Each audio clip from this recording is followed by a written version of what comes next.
Okay, so today we move into phase 2 of the Trailblazer programme, so year 2. We're here at PINS and we have 44 grant-funded vacancies to offer young people.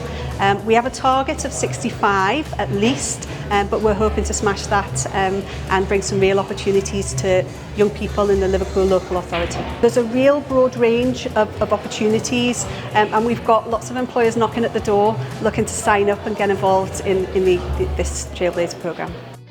We are really excited to be part of Trailblazer Phase 2.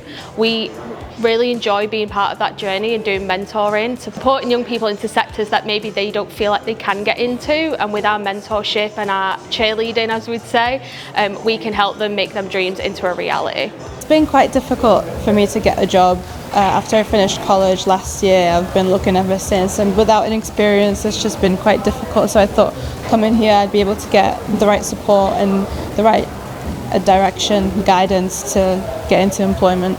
We Care, they came up to me and offered their opportunity, which is in IT, so I am quite interested in that, and hopefully I'll be able to get into that.